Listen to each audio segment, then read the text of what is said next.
An impressive night for the Seminoles. Florida State beats Clemson in Tallahassee 49-37. I'm Jeff Fischel with Dorsey Levens to break down this big game for the Atlantic Division for all of the ACC. Dorsey, let's start with what we saw in the second half. At first, it looked like Clemson could keep up, but boy, in the second half, especially defensively, Florida State took control of the game. They really did take over in the second half. Early on, like you said, didn't really think that Florida State's defense was going to live up to the hype and expectations, but in the second half, something clicked in. They made some adjustments at halftime. Clemson tried to confuse them early on with lots of different formations, shifts, motions from different guys.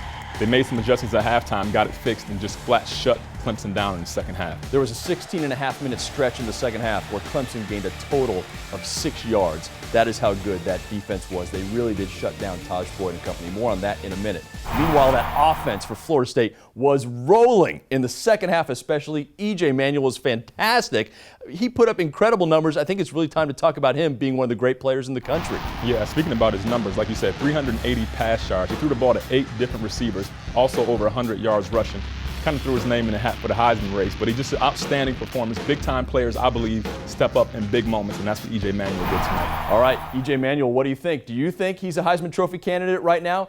Tweet us at the ACC DN. Let us know if you think he's one of the top 5 players in all of college football right now. He certainly looked it Saturday night. Let's talk about one more aspect of that Florida State defense. They completely shut down Sammy Watkins. We expected huge things from him. He was held quiet.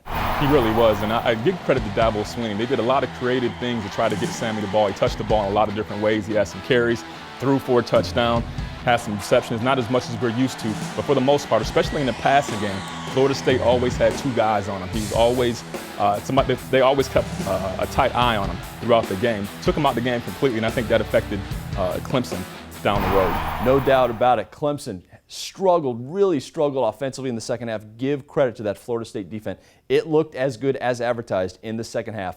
49-37 the final. Florida State remains undefeated. With Dorsey Levens, I'm Jeff Fischel. You're watching the ACC Digital Network, brought to you by Ruby Tuesday.